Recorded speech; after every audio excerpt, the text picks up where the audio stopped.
В маленьком городке Сен-Лорен на побережье, где солнце почти всегда светило, а воздух был пропитан запахом моря, находилась школа «Лазурный берег». Это была уютная начальная школа, где все друг друга знали, а дети писали открытки своим учителям на День знаний. Никто и представить не мог, что именно здесь произойдет событие, которое потрясет всю страну. Это случилось в самый обычный день, последней недели учебного года. Ученики 4 класса, 20 ребят, только что вернулись в класс после перемены. Их учительница Эмма, всегда улыбчивая, добрая и молодая, как всегда принесла угощение — коробку домашних шоколадных конфет. Она частенько радовала детей чем-то вкусным. Улыбаясь, она сказала: «Вы такие умнички. Я горжусь вами. Давайте побалуемся». Каждому досталось по одной конфете. Дети смеялись, благодарили. Через 10 минут начался урок рисования. Но внезапно Лия Дюваль, тихая и мечтательная девочка, рухнула на парту. Эмма бросилась к ней, думая, что это обморок, но девочка не реагировала. И пока Эмма звала медсестру, один за другим начали падать другие дети.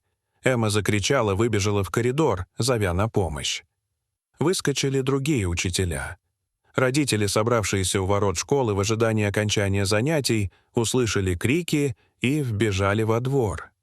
Первой к своей дочери подбежала Кристель Дюваль, мать Лии. Опустившись на колени, она ощутила, как холодна кожа ребенка. «Лия! Господи, проснись!» — шептала она, тряся дочь. Крики, плач, паника заполонили двор. Все 20 учеников одного класса были без сознания. Учителя пытались проводить реанимацию, родители рыдали. Врачи, прибывшие на скорых, констатировали: у детей нет пульса дыхания. Все выглядели мертвыми. Доктор Марин Аубе, ведущий педиатр города, попыталась найти объяснение. Это невозможно. Массовая остановка сердца у 20 детей? Они все из одного класса? Да, ответила директор школы, мадам Лоранс. «Кто их классный руководитель?» — спросил комиссар полиции Жером Кости, который прибыл вместе с группой полицейских. «Эмма», — с трудом ответила Лоранс. Когда они вошли в класс, Эмма сидела на полу, прижавшись к стене. Рядом на столе стояла коробка с шоколадными конфетами. Из 40 ячеек 20 пусты. Столько же, сколько погибших детей.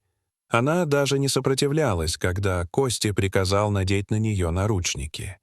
«Я сделала, что должна была», — только и повторяла она. Весь город был в шоке. Родители, узнав о коробке, пришли в бешенство. Эмму называли чудовищем. Ее спасло только то, что полиция отвезла ее в участок раньше, чем разъяренная толпа смогла добраться до нее. В тот же вечер Эмма позвонила мадам Лоренс из камеры. «Не позволяйте проводить вскрытие. Пожалуйста. Все, что нужно, находится в шоколаде. Не дайте им прикасаться к детям. И после этого придите ко мне. Я расскажу все». Лоранс повесила трубку в полном смятении. Она знала, в этом всем что-то не сходится. Эмма не могла быть убийцей. Тем временем в Институте судебной медицины готовили тела к вскрытию. Родители собрались у входа, оплакивая своих детей. Мадам Лоранс решилась. Подошла к ним и сказала: «Я знаю, как это звучит, но я прошу вас отказаться от вскрытия. Доказательства, скорее всего, уже есть в шоколаде». «Что?» — воскликнула Кристель. «Без вскрытия мы не узнаем правду». Но профессор Алекс Юнг, отец новой ученицы Мии, встал вперед. «Я не хочу, чтобы мою девочку резали. Я верю, что правда найдется иначе. Мы уже потеряли их. Не отнимайте у них покой». После мучительного обсуждения родители согласились. Анализы шоколада отправили на токсикологическую экспертизу. В ту же ночь мадам Лоранс, ведомая сомнением, проникла в кабинет комиссара Кости. На его столе досье на профессора Юнга и его дочь, фотографии, переводы денег, переписка. И счета, указывающие на крупные поступления на счет самого комиссара.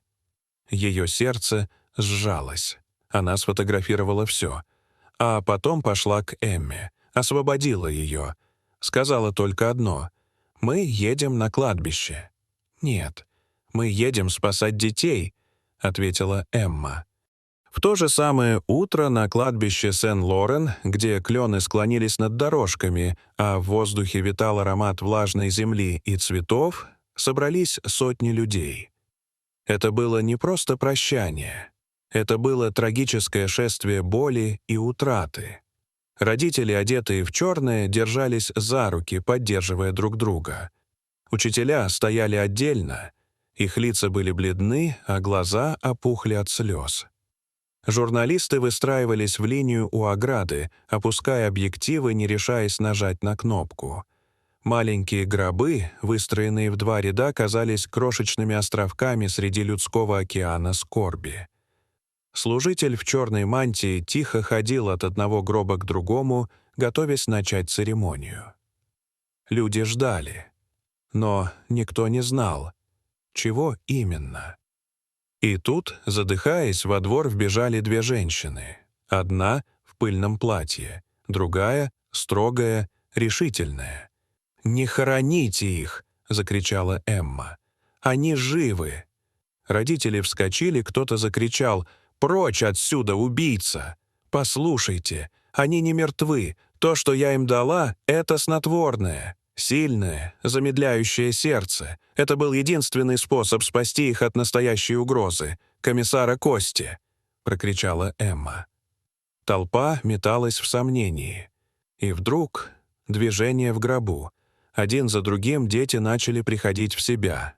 Медленно, с трудом. Сонные, но живые. Родители бросались к гробам, обнимали своих детей.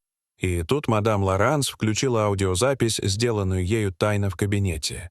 «Нам нужен беспорядок. Пусть думают, что это был теракт. Пусть умрут все.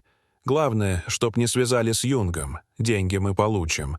А училка — идеальная жертва. Все свалим на нее». Комиссар Кости и его помощник Рафаэль, уже стоявшие у ворот, бледнели на глазах. Но было поздно. Федеральная полиция, вызванная профессором Юнгом, подъехала в сопровождении военных. Косте был арестован прямо на месте.